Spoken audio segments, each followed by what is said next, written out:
Ô, gente, eu queria saudar todos vocês que fazem parte da nossa comunidade Chácara Primavera e todos vocês que se tornaram parte, a nossa família estendida, e têm ao longo dos anos nos acompanhado nessa jornada e principalmente nesses últimos meses. Essa semana nós vamos completar 3 meses que nós estamos sendo igreja sem prédios. Isso tem algumas vantagens. O importante é que a nossa comunidade local, apesar dos prédios estarem fechados, tem continuado engajada na missão que Cristo nos deu na cidade, no Brasil e no mundo. Agora, eu queria começar esse tempo de reflexão primeiro fazendo alguns agradecimentos. O primeiro agradecimento diz respeito a amigos e amigas que mandaram e-mails, mensagens, se preocupando com a nossa situação lá em casa. Para aqueles que não sabem, a Sônia também, há cerca de 10 dias atrás, testou positivo para a Covid-19. Ela atua como fisioterapeuta numa unidade de terapia intensiva do Hospital Municipal de Paulínia, justamente a UTI respiratória, ou seja, desde o início ela tem estado no fronte da batalha e a gente sabia que mais cedo ou mais tarde isso viria a acontecer, mas graças a Deus ela não teve sintoma algum e melhor do que isso, quando fez os exames, ela já tinha anticorpos, não estava mais transmitindo. Eu agradeci pessoalmente, grandemente a Deus por isso. Eu fiz o teste em seguida e testou negativo. Mas alguns amigos e amigas entraram em contato e mandaram mensagens também, um pouco preocupados comigo. Segundo eles, na última mensagem que eu falei sobre amizade, eu demonstrei que eu estava precisando de amigos, ou estava tendo falta de amigos. Olha, primeiro, aqueles que nos acompanham aqui na chácara já devem estar habituados de que eu faço uso da exposição da palavra com muita transparência. Eu não quero ser nenhum super-homem, nem me proponho a ser um super espiritual. Eu tenho as minhas limitações, eu tenho as minhas fragilidades, e aqueles que convivem comigo sabem que é muito fácil perceber as minhas limitações e as minhas fragilidades. Elas são afloradas. E, de fato, na posição de líder, a liderança por si só, muitas vezes nos leva a uma posição de isolamento, né? Apesar de nós falarmos de uma liderança no contexto cristão e que deveria ser um pouquinho diferente, mas é inevitável muitas vezes que a gente como líder se senta um pouquinho só nas tomadas de decisões mais sérias, mais complexas e algumas delas impopulares. Mas eu quero deixar claro que Deus tem sim levantado queridos irmãos e irmãs, alguns da nossa comunidade, alguns às vezes pastores e jovens pastores distantes daqui, que me abençoam ligando para mim ou fazendo uma conferência Zoom, simplesmente para saber como é que eu estou e orar por mim. Essas pessoas têm sido fonte de grande encorajamento na caminhada. Todos nós precisamos de encorajamento nesse momento que nós estamos vivendo, não é mesmo? Bom, mas eu queria ainda usar um pouquinho do nosso tempo para fazer outros agradecimentos. Eu queria reforçar o meu agradecimento à nossa equipe pastoral e ministerial, a equipe que tem trabalhado na Chácara Primavera nesses 3 meses de isolamento social. Esse pessoal tem se dedicado de uma maneira intensa e tem feito um trabalho fantástico.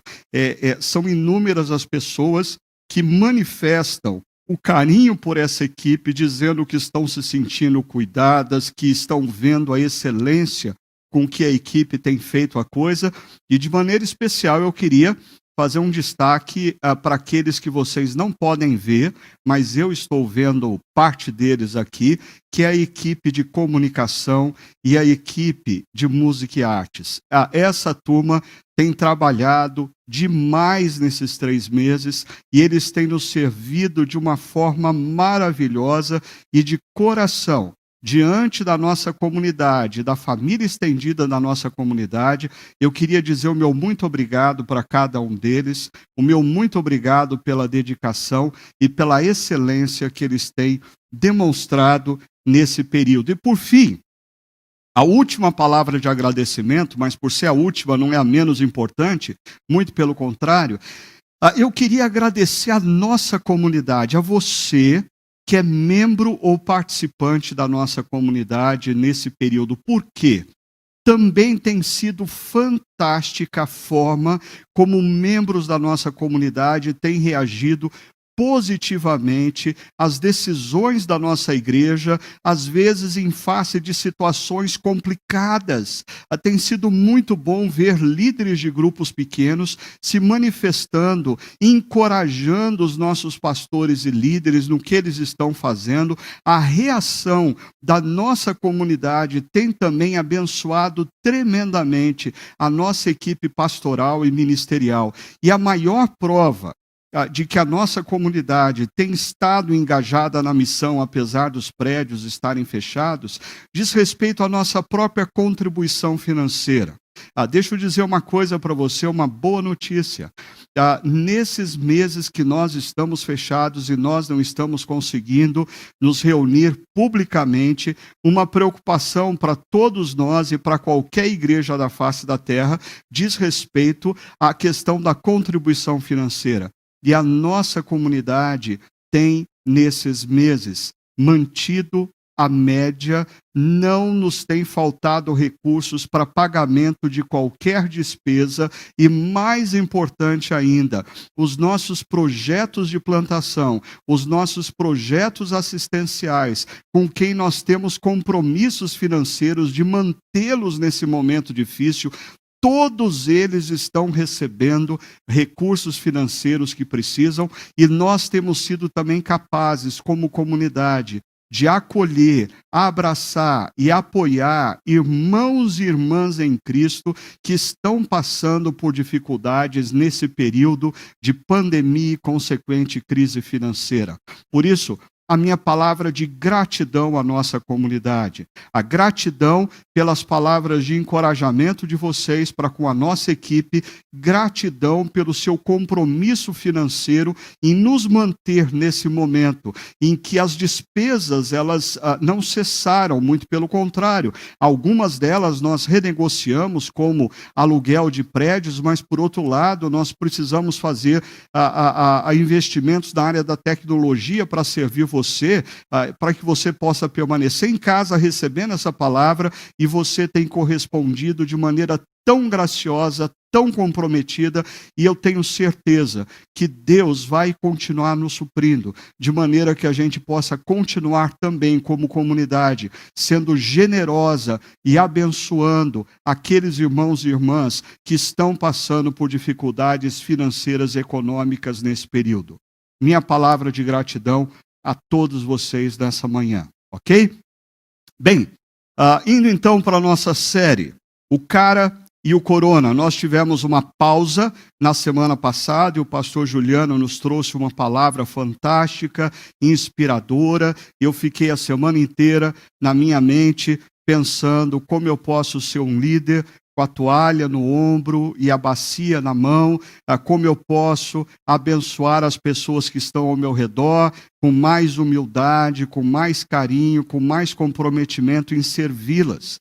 E a nossa reflexão de hoje, ela tem alguma relação com esse tema. Por quê? Nós vamos falar, e aqui o pessoal da comunicação vai ficar bravo comigo, mas vira e mexe, aí eu dou uma mudadinha no tema proposto lá, mas a essência é a mesma, ok? Construindo comunidade em tempos de polarização. O desafio de construir comunidade em tempos de polarização. E, por comunidade, eu não estou me referindo meramente à igreja local, eu estou me referindo a relacionamentos, relacionamentos familiares, amizades. Eu diria que em tempos de polarização tem se tornado tremendamente difícil a construção de amizades, de vínculos afetivos entre parentes, entre amigos. Pessoas estão rompendo relacionamentos de anos com uma profunda facilidade, coisa que não deveria caber no coração, na postura e nas relações de discípulos de Cristo. Mas veja, nós tivemos uma semana altamente tensa. Eu tenho dito que os nossos dias têm sido tensos e intensos. Nesses 3 meses, eu não me lembro de absolutamente nenhuma semana que um fato novo não emergiu, mudando os planos, gerando maior ansiedade. Eu sei, alguns de vocês estão adotando a política do avestruz. Bota a cabeça debaixo da terra, não assiste telejornal, não lê jornal, não quer saber de informação nenhuma, esperando que em algum momento vai tirar a cabeça debaixo da terra, vai olhar e tudo passou. Desculpa, mas isso não vai acontecer. Como discípulos de Cristo, nós somos desafiados a estarmos com os nossos olhos no que está acontecendo na história, procurando identificar as perguntas, os anseios, as tristezas, as tensões, e olhar para a palavra de Deus e buscar respostas na palavra de Deus. E é isso que nós vamos tentar fazer hoje, num tema tão difícil, num tema tão polarizado, num mundo com tantas radicalizações. Agora, a nossa semana começou tensa já no domingo passado, diante das imagens do que aconteceu na Avenida Paulista, dividida entre 2 grupos opositores, e, por favor, contenha a sua tendência à polarização. Eu não estou falando pró ou contra nenhum deles, ok? Eu só estou mostrando o que aconteceu. E ao longo da semana, a semana continuou tensa com as manifestações do movimento Black Lives Matter nos Estados Unidos, inúmeras cidades, várias cidades fora dos Estados Unidos, pessoas nas ruas protestando contra toda forma de preconceito, toda forma de racismo. Mas voltando ao Brasil, nas redes sociais, a nossa semana continuou quente, tensa, com aqueles que divulgam informações dizendo serem verdadeiras, dizendo que são informações que a grande mídia não coloca por interesses, e outros que dizem que essas informações são fake news, que só serve para desinformação e para tornar o nosso momento mais confuso. Essa tensão permeia as redes sociais. E se não bastasse tudo isso, talvez uma das situações mais tristes que nós vivemos essa semana foi a morte do menino Miguel, em Recife, depois dele cair do 9º andar de um edifício, porque a sua mãe, empregada doméstica, que numa cidade em isolamento social estava trabalhando e levando o cachorro da patroa para passear, o seu filho sob os cuidados da sua patroa, sobe no 9º andar, num tremendo descuido da pessoa que estava responsável pela criança, e desaba do 9º andar, e essa é uma perda. É interessante, no dia que o Brasil teve mais de 1.400 mortes derivadas da Covid-19, é toda uma questão, não de número, mas de quem morre. Né? Para a família do menino Miguel, a vida dele vale muito. E foi trágico ver essa situação que envolve um contexto de tanta injustiça e desigualdade social. Mas ainda, na última quinta-feira, dia 5 de junho, aqui no Brasil, nós batemos um novo recorde de mortes por Covid-19. Nos tornamos o 3º país no mundo, só perdemos hoje para os Estados Unidos, ir para o Reino Unido, bem possivelmente até para o início da próxima semana. Infelizmente, nós vamos deixar o Reino Unido para trás também, sem considerar a subnotificação que bem possivelmente existe e todas as pessoas envolvidas na questão da saúde pública têm apontado esse problema. Agora, o que significou essa notícia na última quinta-feira? 1.473 mortes nas últimas 24 horas, o que deu um número médio de um pouco mais de um brasileiro por minuto partindo por causa da Covid-19. Isso significa que, se o nosso encontro aqui demorar 90 minutos, talvez, nessa média, cerca de 100 pessoas. Quando nós encerrarmos o nosso encontro com a bênção para a semana, 100 pessoas morreram enquanto nós estávamos aqui adorando a Deus, refletindo na palavra de Deus e orando. Essa é uma situação muito séria. E a tensão aumenta quando, logo após esse número assombroso, o Ministério da Saúde do nosso país deixa de divulgar os números de casos de Covid-19, intensificando, tensionando a polarização entre aqueles que defendem que não é hora da flexibilização do isolamento social e aqueles que defendem que a economia está sangrando e a crise econômica também vai gerar mortes, então nós temos que flexibilizar o isolamento social. Mais uma vez, por favor, se contenha. Eu não estou chamando você para briga, eu estou chamando você para uma reflexão bíblica.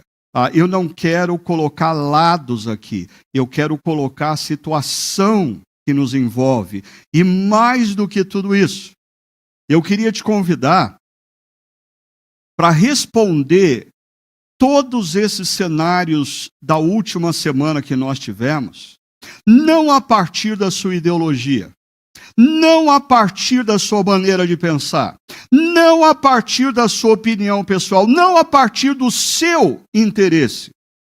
Eu queria convidar você, por alguns minutos, a responder a todos esses desafios que eu acabei de apresentar da última semana, à luz dessa pergunta: o que o Evangelho tem a ver com tudo isso? O que uma pessoa que compreende o Evangelho, se rende ao Evangelho e se torna discípulo de Cristo na história, como essa pessoa se comporta em meio a tudo isso, o que ela defende, como ela se engaja, o que se espera da comunidade dos discípulos de Cristo num país como o Brasil, nesse exato momento histórico. Nós precisamos responder essa pergunta, não a partir de um viés ideológico, sociológico, psicológico, filosófico. Nós precisamos responder isso a partir de um viés bíblico. O que o Evangelho de fato produz na vida de um homem e de uma mulher, consequentemente numa comunidade cristã, e como essa comunidade atua num contexto como que nós estamos vivendo. Nós precisamos perceber que, para aqueles que acompanharam ao longo da semana, o movimento Black Lives Matter nos Estados Unidos e em várias cidades do mundo, você talvez tenha visto placas levantadas dizendo que não existe paz sem justiça. Eu achei muito interessante porque esse é um conceito bíblico. Esse é um conceito retirado do profeta Isaías. E mesmo o nosso Deus, em Isaías, que se apresenta como santo, santo, santo, ele também se afirma justo, justo, justo. Não existe também santidade sem justiça. O nosso Deus é santo porque é justo. E o shalom de Deus é um shalom que traz justiça a sociedade. Então, por um lado, nós precisamos olhar todos esses movimentos e entendermos que, como discípulos de Jesus, nós temos sim o compromisso de sermos representantes, cidadãos do reino de Deus, um reino comprometido com a justiça e com a paz. Mas a grande questão é: a paz não exclui a justiça, e a justiça não pode excluir a paz dentro da concepção do reino de Deus. A grande questão é o meio. Qual o caminho para a construção da justiça e da paz? Aí existem distinções no seu caminho ideológico, no seu caminho filosófico, nas diferentes propostas, nos diferentes movimentos, e homens e mulheres que se afirmam discípulos de Cristo precisam refletir teologicamente para perceberem que o evangelho que nos alcançou nos transforma e nos oferece ou coloca diante de nós um caminho altamente distinto em toda essa crise e caos que nós estamos vivendo. E mais ainda, a gente precisa estar atento a uma coisa que tem passado desapercebida, mas o meu mestre e mentor, Mike Gorin, lá no início da crise gerada pela Covid-19, ele fez uma afirmação numa conversa que nós estávamos tendo, que foi: a Covid-19 está desnudando os ídolos da nossa cultura.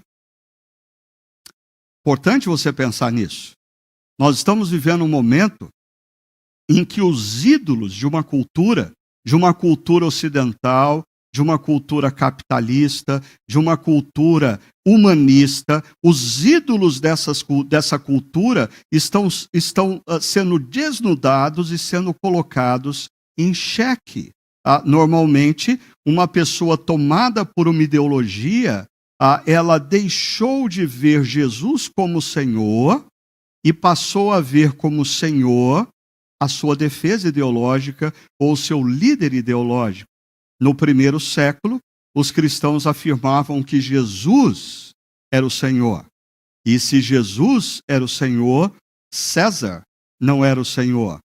Ou seja, os cristãos optaram por seguirem os caminhos de Jesus em meio a uma sociedade tão conturbada quanto a nossa, como a sociedade do primeiro século. Agora, falando dessa sociedade romana e da própria cultura romana, deixa eu lembrar vocês aqui que a cultura romana ela era grandemente caracterizada por esses 4 elementos. Primeiro, individualismo. O romano, diferentemente do grego, o romano ele era altamente individualista. Os mitos, as histórias contadas pelos romanos sempre traziam o grande herói, homem ou mulher, que conseguia solitariamente vencer todas as adversidades. Ainda era uma cultura altamente competitiva. Todo mundo estava sempre procurando ser melhor do que o outro, consequentemente, uma cultura regada por vaidade e intrigas. Quando você lê as histórias que envolvem os imperadores e como eles morreram, você vai perceber claramente isso. Existe uma luta pelo poder, constante traição, a vaidade e as intrigas prevalecem, e tudo isso num clima altamente competitivo e de muita individualidade. Por que eu estou trazendo isso para vocês? Porque nós precisamos lembrar que a comunidade cristã do primeiro século na cidade de Filipos era uma comunidade que estava numa cidade romana. Filipos era uma cidade romana, e cada cidadão da cidade de Filipos era considerado um cidadão romano. Consequentemente, é essa cultura que envolve homens e mulheres da comunidade cristã de Filipos. De repente, o evangelho é compreendido, eles se rendem ao evangelho, e a questão é o que o evangelho vai gerar na vida deles. Eu diria, a primeira coisa que o evangelho tem que gerar na vida dessas pessoas é desnudar os seus ídolos. Desnudar os ídolos do individualismo, da competitividade, da vaidade, do anseio do poder. Esses ídolos precisam ser despidos, revelados, e eles precisam ser libertos desses ídolos, para que tão somente Jesus seja o Senhor das suas vidas e, consequentemente, gere sentimentos, opções, decisões e atitudes a partir disso. Aí, eu quero que você perceba uma coisa. Quando o apóstolo Paulo escreve a carta aos Filipenses, Paulo está falando de contracultura. Esse é um aspecto muito importante para a gente ter em mente. Principalmente, eu queria abrir um parênteses aqui para falar com jovens pastores, com plantadores de igreja. A nossa comunidade, a Chácara Primavera e, consequentemente, o movimento de plantação de igrejas ligado ao CTPI, nós sempre defendemos a importância da igreja ser sensível à cultura, perceber o mundo que ela está inserida e se contextualizar a fim de levar o evangelho. Agora, existe um perigo que nós precisamos tomar cuidado. O perigo de nós nos tornarmos idólatras da cultura. Muitas vezes, ou às vezes, alguns pastores e plantadores, eles estão fazendo a leitura da cultura corretamente, mas eles não estão identificando os ídolos da cultura. Logo, eles estão descrevendo a cultura e criando formatos para se comunicar com essa cultura, mas desprovidos da sensibilidade, da percepção de que toda cultura produz ídolos e, consequentemente, pessoas são reféns da cultura. O que eles apresentam não confrontam esses ídolos e não transforma vidas. Nós precisamos olhar para a cultura que nós estamos inseridos e perceber que nela existem lampejos, facetas da graça de Deus, através das quais nós, como igreja, podemos surfar, podemos circular. No entanto, toda cultura possui ídolos, e a grande questão é se a maneira como nós estamos nos comunicando com a sociedade contemporânea confronta os seus ídolos. Bom, deixa eu ir para o texto bíblico dessa manhã. Filipenses 2, de 1 a 5. Primeiro, deixa eu mostrar para você a moldura que envolve esse texto, porque antes de entrarmos em Filipenses 2, de 1 a 5, Paulo, em Filipenses 1, 27, diz assim, olha só: não importa o que aconteça, exerçam a sua cidadania de maneira digna do Evangelho de Cristo. Quer eu vá ou veja, quer apenas ouça a seu respeito em minha ausência, fique eu sabendo que vocês permanecem firmes. O ponto central desse texto está aqui, ó.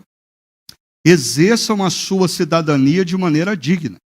Ou seja, eles estão numa cidade romana, com uma cultura, com os ídolos provenientes dessa cultura, mas eles deveriam estar inseridos nessa cultura, exercendo uma cidadania gerada pelo Evangelho de Cristo.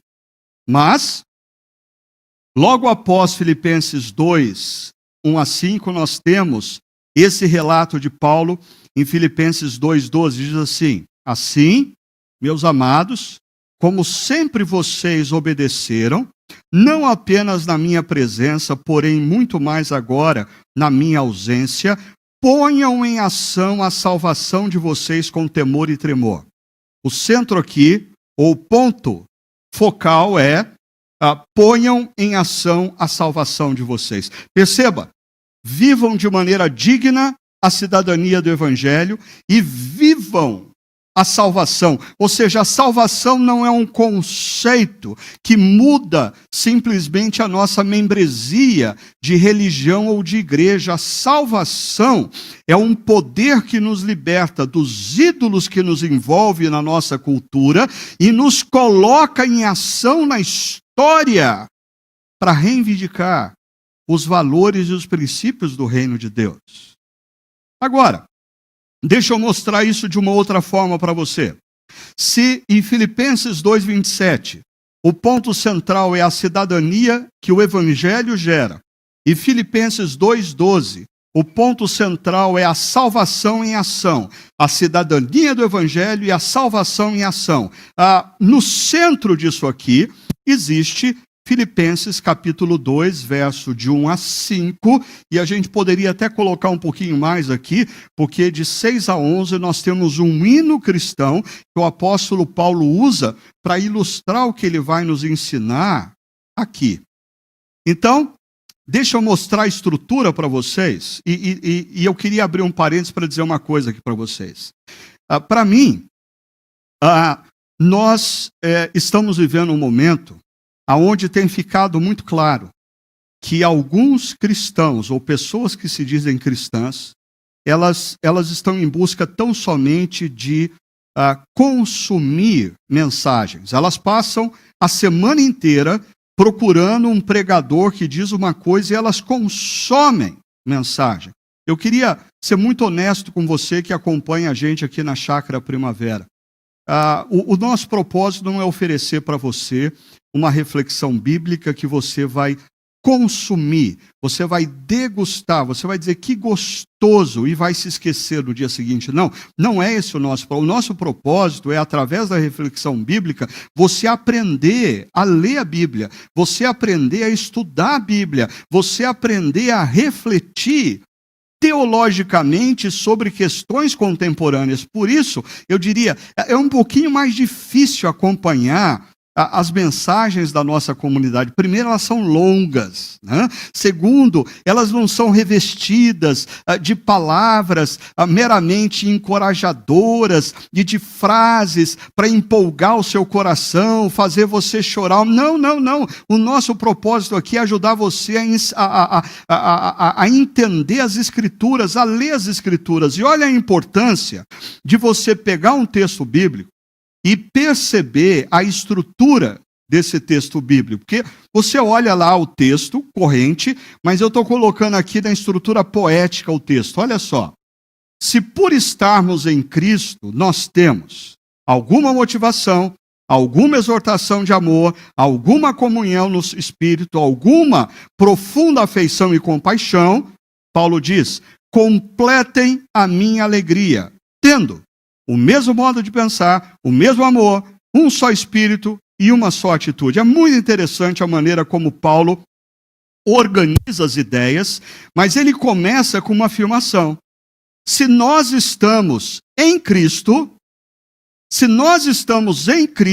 a nossa maneira de agir com os desafios é diferente. A nossa maneira de lidar com a crise é diferente. A nossa maneira de interagir com aquele que discorda da gente é diferente. A nossa maneira de enxergar as ideologias e se engajar ou não nelas é diferente. Perceba o seguinte, Paulo diz, se nós estamos em Cristo, se por estarmos em Cristo, nós temos. Percebe que o verbo se repete aqui. Quando você está lendo a palavra de Deus, você tem que tomar cuidado com isso. Nós temos algumas coisas aqui, e aí Paulo fala, completem a minha alegria.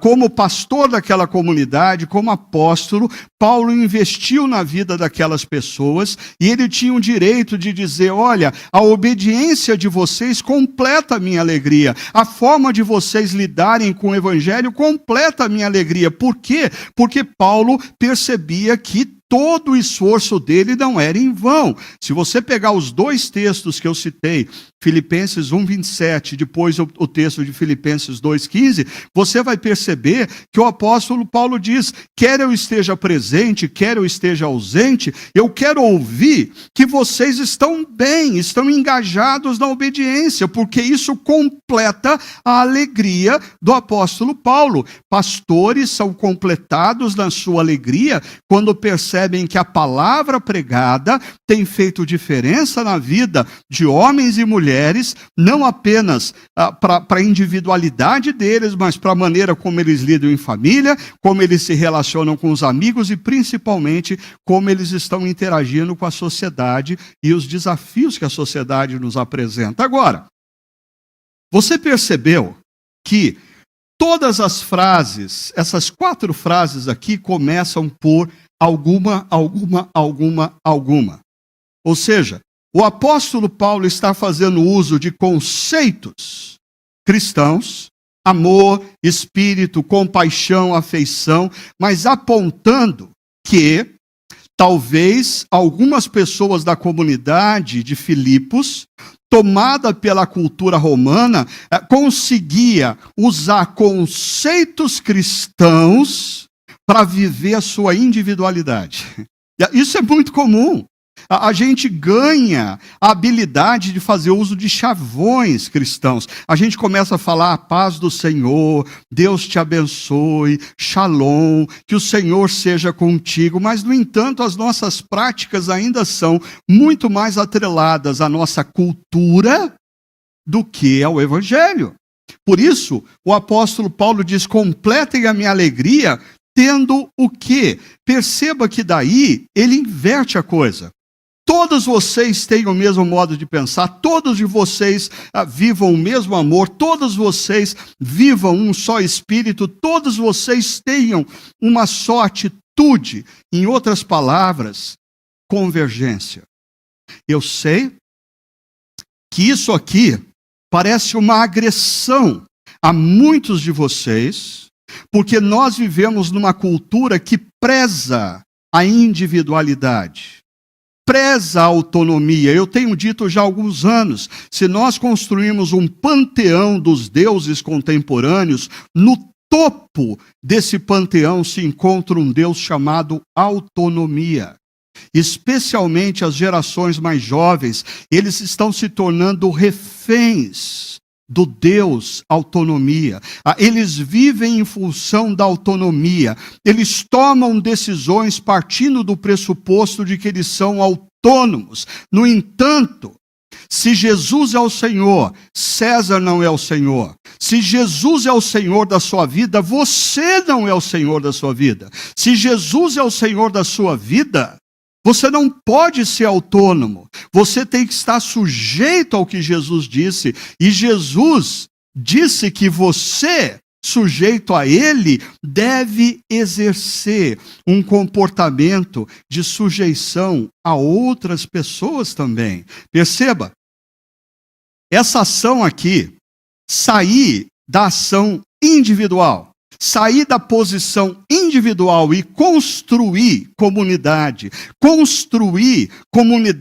a sua esposa e o seu... Construir comunidade no casamento não é tão simples assim. A gente tem que dialogar muito, a gente tem que refletir muito. Construir comunidade quando os filhos se tornam adolescentes, se torna mais difícil ainda. Quando eles, então, arrumam um emprego, têm o dinheiro deles e se casam, se torna muito mais difícil. Agora, nós estamos sendo engolidos por uma cultura que nos move na direção da individualidade, da autonomia e não na direção da construção de comunidade. E a construção de comunidade dá trabalho. E aqui eu vou ousar trazer para vocês algo que o amigo Cris Gonzalez, lá de Phoenix, numa aula que nós estávamos tendo segunda-feira de um curso de doutorado, ele apresentou e eu achei fantástica, mas eu sei que isso pode mexer com alguns de vocês.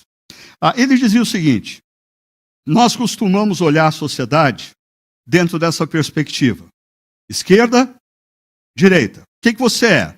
É interessante, a maioria das pessoas acham que estão aqui.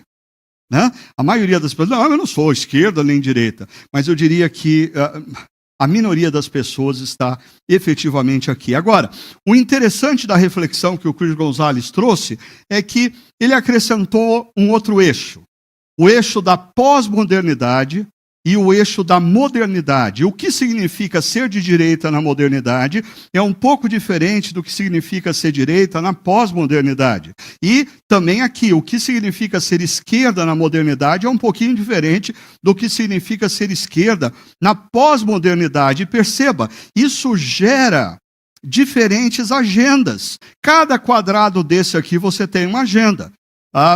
Por favor, eu vou colocar só um exemplo, ok? Não se agarre no exemplo que eu vou dar, você pode fazer melhor do que eu. O ponto de discussão aqui não são os exemplos que eu vou dar aqui. O ponto de discussão aqui é o conceito maior para a gente compreender o que está acontecendo. Por exemplo, para mim, de certa maneira, a direita na modernidade, por exemplo, o regime militar dos anos 60, 70, tinha como um dos valores da sua agenda a ordem, né, que vinha lá também na nossa bandeira, ordem e progresso. E eu estava falando para o pessoal aqui, antes da gente começar a orar, como que era quando eu estava no primeiro grau, né, fazendo o ensino, que hoje é chamado de fundamental. Antes de começar a aula, a gente se reunia no pátio do colégio e todo mundo tinha que ficar em fila e a gente tinha que botar a mão para frente, ficar na distância do amigo, e tinha que botar a mão para a lateral e ficar na distância do amigo. Aí todo mundo cantava o hino nacional, o hino da bandeira, enquanto a bandeira era hasteada, ou seja, ordem. Era e a gente tinha na escola a OSPB, né? Uma matéria para colocar a gente em ordem, ou enquadrar todo mundo. Agora, enquanto isso, a esquerda, na modernidade, uma das questões que a esquerda reivindica é a justiça. Né? Justiça pelo oprimido, daí vem, por exemplo, a teologia da libertação nos anos 70 e 80 na América Latina. Por outro lado, quando a gente se move para a pós-modernidade, parece que existe um deslocamento até decorrente do desencantamento dos modelos históricos de Estado, de esquerda. Há um deslocamento da esquerda para a defesa das minorias. Por exemplo, apesar das mulheres não serem minoria, mas o fato da mulher ocupar uma posição na sociedade muitas vezes é deixada de lado de forma preconceituosa, a defesa da mulher, a defesa dos gays, a defesa dos negros, e assim vai. Agora, a direita na pós-modernidade, talvez devido ao caos que a pós-modernidade gera, se abraçou nessa questão da moral, a família, né? Os princípios mais conservadores da vida. Bom, eu não estou dizendo que nenhum deles são coerentes no que eles defendem. É só um exemplo para você perceber o que acontece. O grande problema e a solução disso aqui que eu estou apresentando para vocês, o grande problema é que as ideologias nos levam para uma posição distante e negativa do outro lado, que também é importante. Então, quando você começa a defender a moral, você pode começar a defender tanto a moral, e nas redes sociais você só segue gente que defende a moral, e você vai tirando os seus amigos que não defendem a moral, e você vai excluindo da sua rede de relacionamentos pessoas que não pensam como você, e você vai retroalimentando uma visão, e você se torna um extremado que não consegue conversar com ninguém do outro lado. Agora, quando você defende as minorias, corre o risco de você, em nome da defesa das minorias, não perceber que a ordem também é importante. Defendendo a justiça, você pode correr o risco, extremado aqui, a não perceber que existem princípios e valores que o reino de Deus defende, que são atrelados à moral. Agora, interessante é que todos esses conceitos, eles estão relacionados com o que Jesus pensa. Jesus Jesus disse que ele não veio cancelar a lei, ele veio cumprir a lei. Jesus, ele achava importante, sim, o cumprimento de princípios e valores estabelecidos na lei. Jesus, é interessante, o ministério dele tem 3 anos e existe uma lógica na maneira como ele age, e quando a gente olha no o Antigo Testamento, o processo de Deus tirar o povo de Israel do Egito é revestido de ordem. Deus organiza o povo para atravessar o deserto. Justiça faz parte da agenda de Deus. Isso está nos profetas, nos salmos, nas palavras de Jesus. Mas Jesus diz que a nossa justiça tem que exceder a dos fariseus e escribas. Ou seja, calma lá para você não se tornar um falastrão sobre justiça, alguém que fala muito sobre justiça e na sua própria vida pessoal e na sua ética pessoal você não vive a justiça. E ainda, minorias. Jesus sentava com os publicanos e pecadores. Jesus acolheu uma mulher que estava prestes a ser apedrejada por uma concepção opressora dos homens. Quando você concebe isso, a grande questão é, o que acontece se cada pessoa que defende uma dessas posições se sentar à mesa para conversar, tendo Jesus na coordenação dessa conversa? Por favor, eu não estou dizendo que as ideologias que estão nos extremos aqui defendem coisas corretas. Eu estou dizendo que em cada uma dessas defesas existem muitas vezes valores do reino, mas que a polarização está nos levando a não perceber esses valores do reino. E a gente vai se deslocando a tal ponto que nem mesmo o valor que a gente defende, quando se torna ideológico, faz bem à sociedade e às pessoas que nos cercam. Voltando então aqui ao nosso texto, rapidamente eu quero mostrar para vocês uma coisa interessante. Olha só como o apóstolo Paulo elabora essa poesia de uma forma fascinante. Alguma motivação, o mesmo modo de pensar. O que é essa motivação que Paulo está falando? Forma de pensar. Aí ele coloca aqui, a palavra amor e amor se repete aqui. Aqui a palavra espírito se repete aqui e aqui. E por fim, a palavra atitude está em paralelo com afeição e compaixão, o que é muito interessante. Porque se você lê esse texto com a compreensão dessa estrutura literária, quando você chega aqui, profunda afeição e compaixão, a pergunta é, o que Paulo quer dizer por profunda afeição e compaixão? Nós, brasileiros, vamos associar isso a sentimento. Né? Então a gente costuma...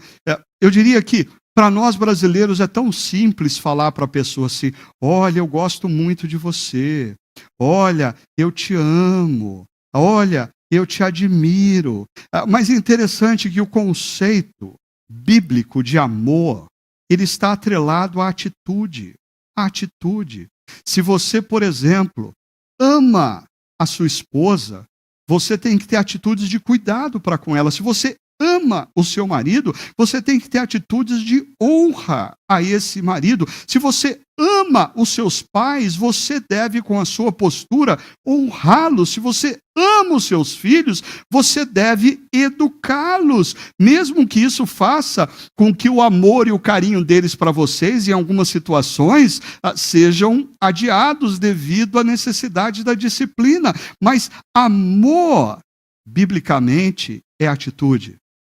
Então, o apóstolo Paulo deixa claro aqui, mostrando que afeição e compaixão tem a ver com atitude. Mas uma outra coisa muito importante da gente perceber aqui, essa palavra atitude, que está sendo repetida aqui, ela aparece em Filipenses capítulo 2, 5, dando como exemplo Jesus Cristo, dizendo, seja a atitude de vocês a mesma de Cristo Jesus.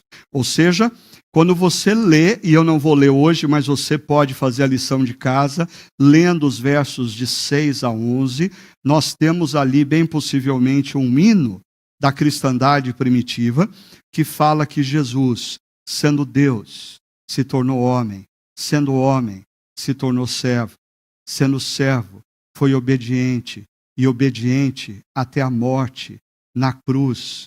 E porque ele fez isso, Deus o exaltou e colocou o seu nome acima de todo nome. Perceba, nesse hino existe uma sequência aí. Jesus, ele opta pelo autossacrifício. Ele opta pela humildade. E o autossacrifício e a humildade leva Jesus, no tempo certo, ser exaltado por Deus. O que isso tem a ver com a gente? Vamos lá para a prática. O verso 3 diz assim: não façam nada. Perceba aí o nada. Nada façam por ambição egoísta ou por vaidade, mas humildemente considerem os outros superiores a si mesmos. Ambição egoísta. O que significa esse termo? Egocentrismo em ação. Ambição egoísta é quando você vive a sua vida, toma as decisões que você quer tomar, faz as opções que você deseja fazer, sem considerar os outros, sem considerar o prejuízo que você pode trazer para os outros. Nós estamos vivendo um momento onde, por exemplo, você sair às ruas sem usar máscara revela uma ambição egoísta. Você só está pensando em você. Não importa para você o outro.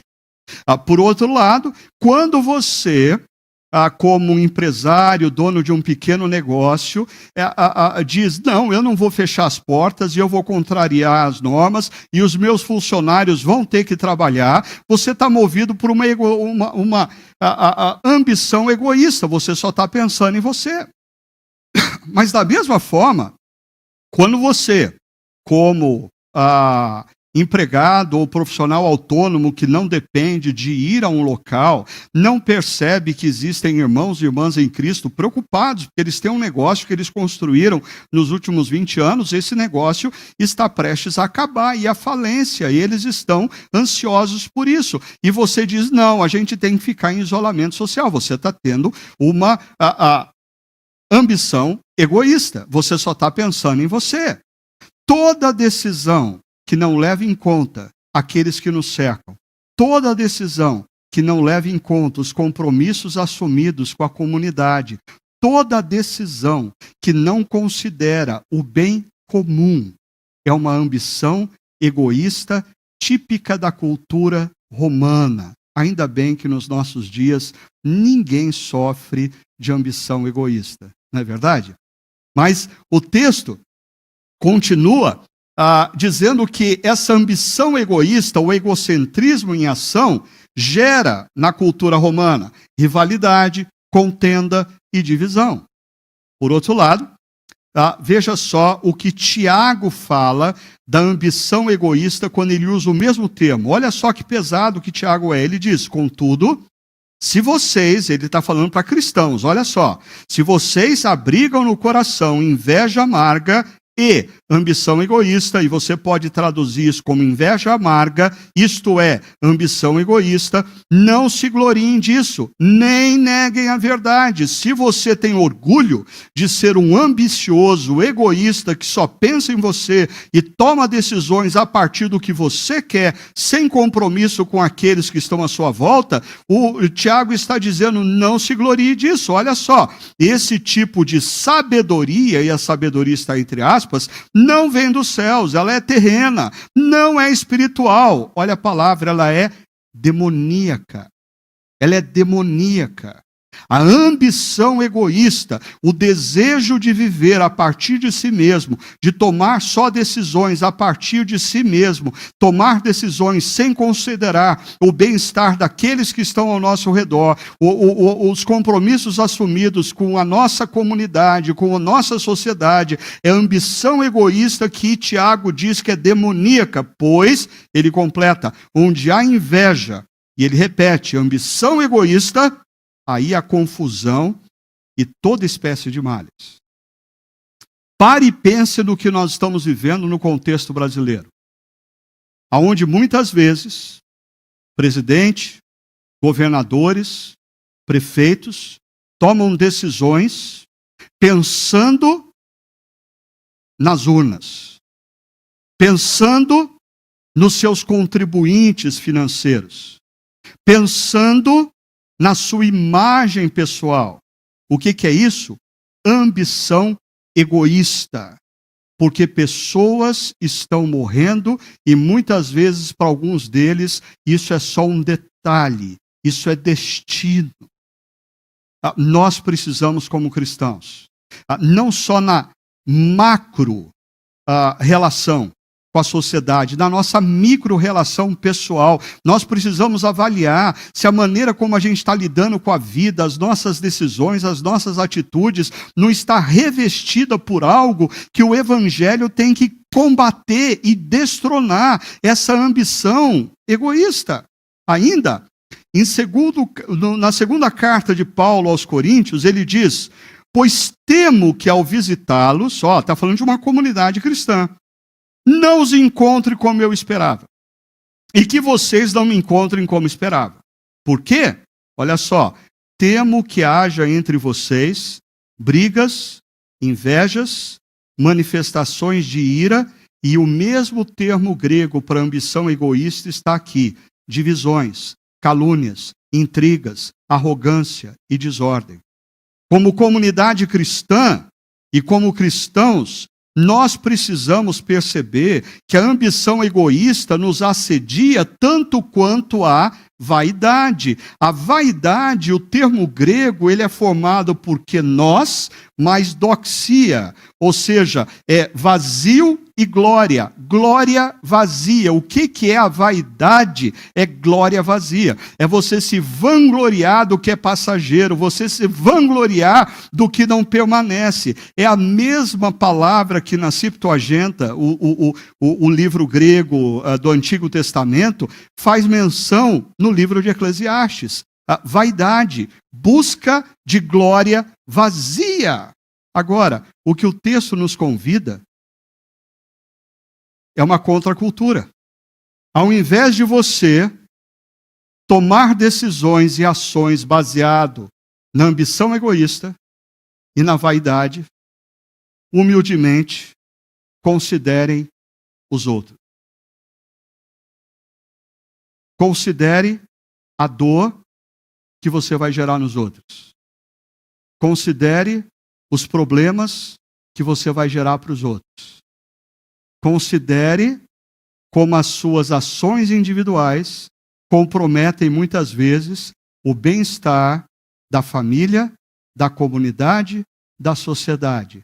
O Evangelho de Jesus confronta o nosso ídolo da ambição egoísta e nos transforma para sermos homens e mulheres mais responsáveis por aqueles que nos cercam, pelas implicações das nossas decisões e ações para com a nossa família, para com a nossa comunidade, para com a nossa sociedade. Eu sei, isso é contra cultura. Ainda, o verso 4 insiste nesse ponto, diz, cada um cuide não somente dos seus interesses, mas também dos interesses dos outros. É um reforço. Mas perceba uma coisa interessante, esse verbo usado aqui no português como cuidar, é o verbo escopel no grego. Ele nada tem a ver com cuidar, ele tem muito mais a ver com olhar. Inclusive, dessa palavra vem essa palavra em português, escopo, né? O escopo de um projeto, o escopo de uma atuação, ou seja, o foco, a abrangência. Você está olhando para uma determinada área e aquele é o escopo, mas perceba como essa palavra faz mais sentido quando a gente relê o texto do verso 4, dizendo assim: cada um olhe a situação não somente a partir dos seus interesses, mas também dos interesses de outros. E aqui, o Evangelho divide pessoas. O Evangelho divide pessoas que olham para a situação a partir do egoísmo, a ambição egoísta, pensando somente nos seus próprios interesses, e o Evangelho forma homens e mulheres que exercitam algo que está profundamente em falta na cultura contemporânea: empatia. A capacidade de sentir a dor do outro. Não é a capacidade de sentir a dor daquele que concorda comigo, não é a capacidade de sentir a dor daquele que está na mesma trincheira que eu, não, é a capacidade de sentir a dor do outro, a empatia, e pensar também nos interesses do outro. Aí você diz: olha, Ricardo, desculpa, mas o que você está falando hoje é impossível. Então o apóstolo Paulo, ele dá o checkmate no verso 5, dizendo assim: seja a atitude de vocês a mesma de Cristo Jesus. Ponto. Porque Jesus, quando ele se faz homem, ele está sujeito às mesmas tentações que nós, ele está sujeito aos mesmos sentimentos, ele está sujeito às mesmas pressões de se deixar formatar pela cultura que, por sinal, era a cultura romana. Apesar dele estar vivendo dentro da cultura judaica, a cultura global era romana, e Jesus faz opções. E o que o apóstolo Paulo usa aqui como a palavra atitude, a gente já citou lá atrás, é phronel, que tem a ver, interessante, com mindset, mentalidade. Jesus deixa sua posição, Jesus se move do seu escopo. Jesus era Deus e ele se move para se tornar homem.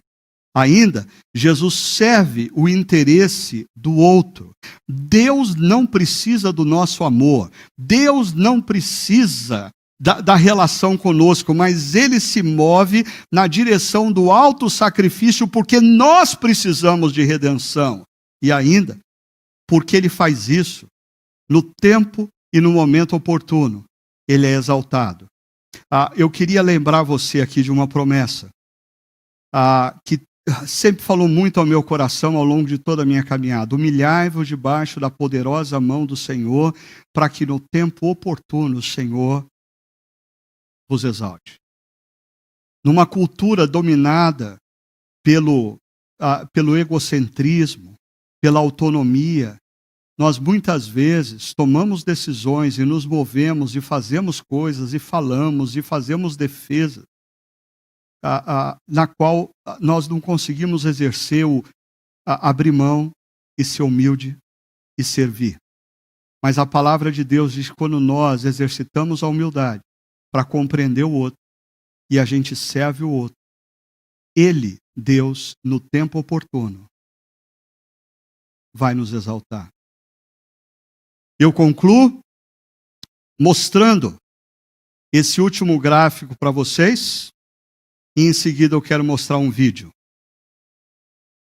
Em Filipenses 1:27, o apóstolo Paulo nos chama para vivermos a cidadania do reino numa cultura individualista, competitiva, egocêntrica, aonde cada um só pensa em si mesmo, no seu ponto de vista. Ele nos chama para vivermos a salvação em ação nessa sociedade polarizada, aonde cada um só pensa no seu próprio ponto de vista, a partir do seu próprio escopo. E isso significa, o que significa viver a cidadania do Evangelho e a salvação em ação? Filipenses 2, de 1 a 5, nos responde dizendo: exercitando a empatia, a humildade e ousar ousar ter atitudes de autossacrifício. Ter atitudes aonde eu assumo o prejuízo para abençoar o outro. Aonde eu abro a mão do que eu quero para que o outro seja servido e abençoado. Decisões individuais precisam se tornar, a partir do Evangelho, decisões responsáveis para com aqueles que estão ao nosso redor, para com a nossa família, para com a nossa comunidade, para com a nossa sociedade. Mas perceba, Jesus é o Senhor. E se Jesus é o Senhor, César não é o Senhor. A cultura não é a senhora. Nós precisamos nos sentar à mesa com Jesus e conversarmos com outro que pensa diferente da gente, tendo Jesus à mesa. Isso muda a nossa perspectiva. Assista esse vídeo.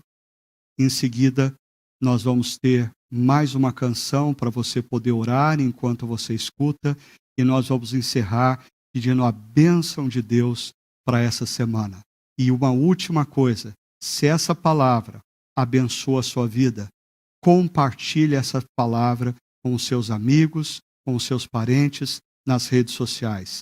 Faça isso. É o mínimo que você pode fazer para ampliar a influência da palavra de Deus na vida das pessoas num momento tão confuso e tão polarizado que nós estamos vivendo. Preste atenção nesse vídeo. Pode perder o ano, pode perder tudo, mas não pode perder pro Corinthians. Ultimamente, o Corinthians, mesmo com um investimento bem inferior ao do Palmeiras, é um time muito superior.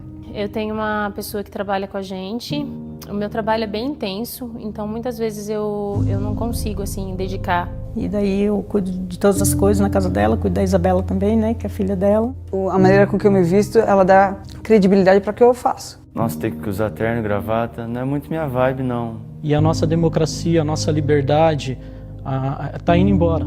Eu sou o líder da resistência. Eu tenho o direito e o dever de gritar para todo mundo ouvir. Nessa polarização, eu defendo o lado da direita. Mas eu já percebi o comportamento estranho das pessoas pela minha presença, entendeu? Pelo fato de ser um pouco mais diferente. É claro que na minha infância era tudo muito diferente. Porém, as pessoas mudam com o tempo, seus gostos, suas preferências. Para mim é muito importante eu manter essa rotina de treino, porque eu sinto um bem-estar muito grande quando eu me exercito. Às vezes, por exemplo, faço alguns exageros, aí eu já sei que eu tenho que moderar depois, né?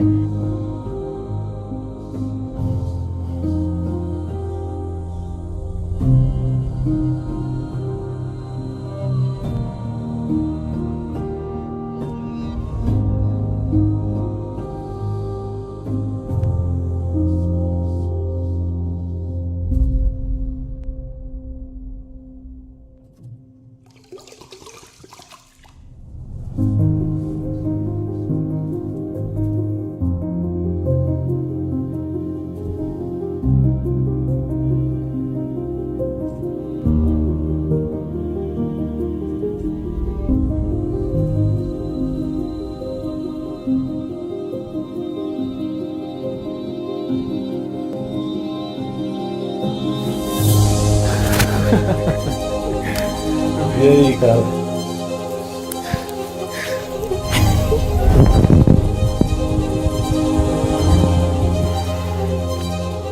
E aí, fera?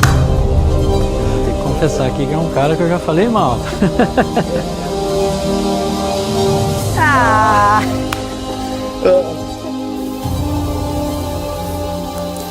Prazer, Kaique.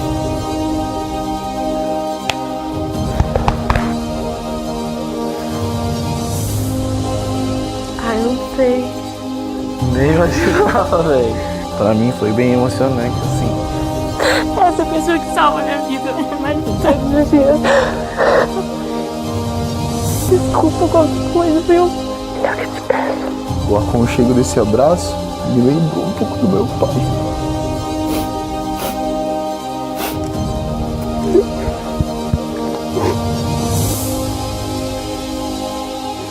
Um abraço de coração.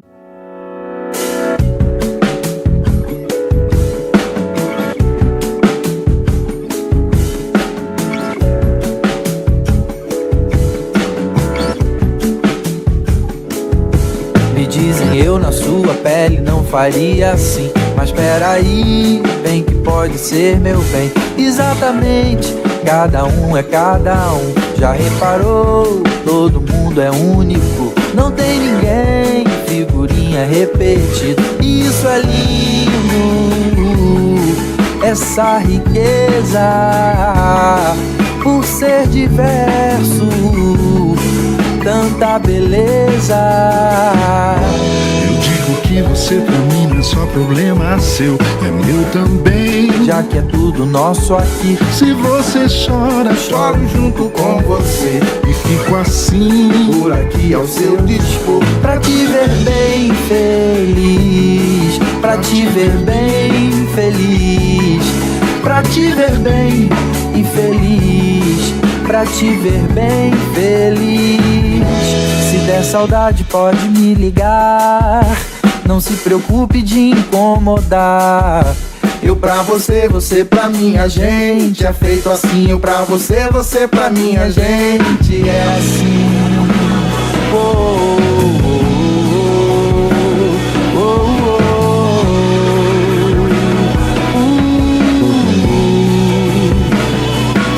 daqui até depois do fim de tudo, permanece o que nos une um ao outro. Daqui até depois do fim de tudo, permanece o que nos une um ao outro.